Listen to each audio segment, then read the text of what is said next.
Bonsoir. Ce soir, c'est Mamé qui raconte. L'histoire de la clarinette qui parlait aux oiseaux. Jamila habite dans un petit bois, avec sa maman et son papa. Maman cultive des fraises et des pétunias.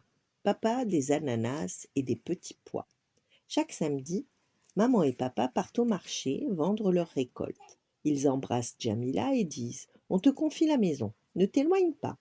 Et chaque samedi, Jamila s'assied entre les racines d'un gros chêne. Ça fait comme un fauteuil dans lequel elle se blottit. Elle contemple les merles, les alouettes, les hirondelles, les coucous, les tourterelles.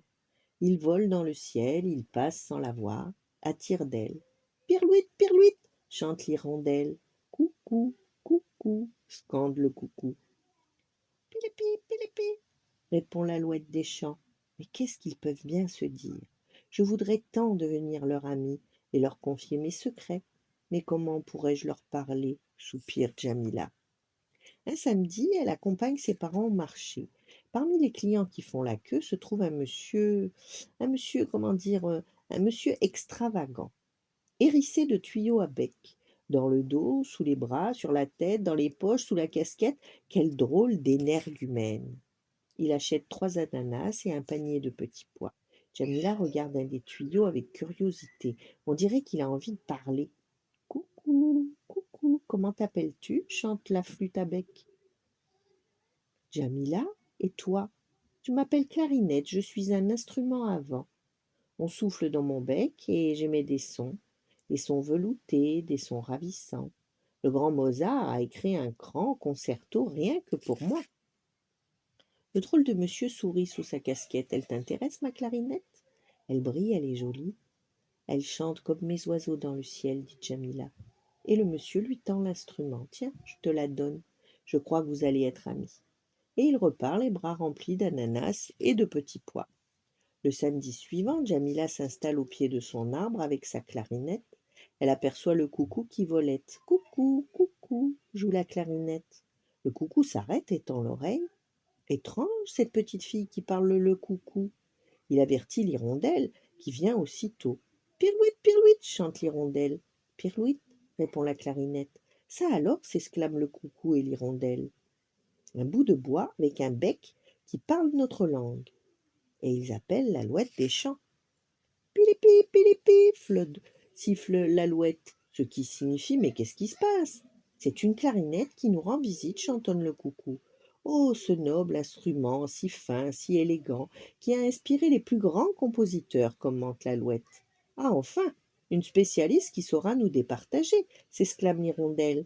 Dire lequel de nous trois a le chant le plus beau. Faisons un concours, crie le coucou, et elle sera l'arbitre. Chaque oiseau passe devant la clarinette et donne un récital. À chacun, elle dit bravo, et Jamila aussi. Et tous les trois, elle accorde 10 sur 10. Mais ça ne va pas du tout, proteste le coucou. C'est un concours, il faut un classement. Dis-nous qui est le plus doué, le plus juste, le plus brillant. Mais c'est moi, bien sûr, se vante l'hirondelle. Que tu es bête, dit l'alouette. J'ai bien vu comme ses yeux brillaient quand j'ai chanté. La diva du bois, c'est moi. Et ils se donnent des petits coups de bec, et ils battent des ailes, l'arbre rempli de 1000 cris.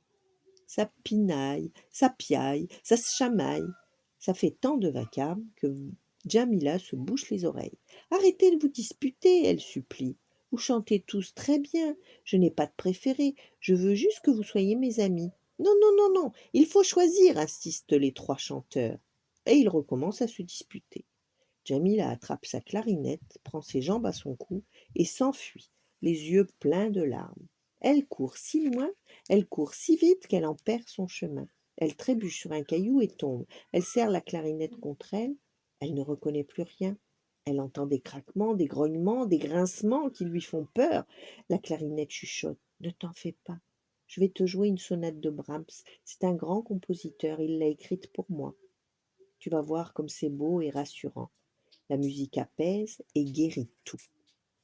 La clarinette se met à jouer des notes cristallines de l'allegretto, et comme par enchantement, les bruits effrayants de la forêt se taisent. Jamila se détend, sourit, elle n'a plus peur. Et elle entend alors: Coucou, pirouite, pilipi, pilipi. L'alouette, le coucou et l'hirondelle se posent près d'elle. Nous sommes désolés, nous avons été stupides et prétentieux. Nous aussi nous voulons être tes amis, et pour te montrer que nous t'aimons bien, nous allons t'aider à rentrer chez toi. Et il la guide jusqu'à sa maison dans le petit bois. Depuis ce jour, quand Jamila rentre de l'école, elle s'assied auprès du gros chêne où le coucou, l'alouette et l'hirondelle l'attendent. Fini les bagarres et la compétition. Sous la direction de la clarinette, ils chantent à l'unisson. Si un jour dans ta ville passe la chorale du grand chêne, ne manque pas ce concert d'exception. Voilà, bonne nuit, faites de beaux rêves et à demain.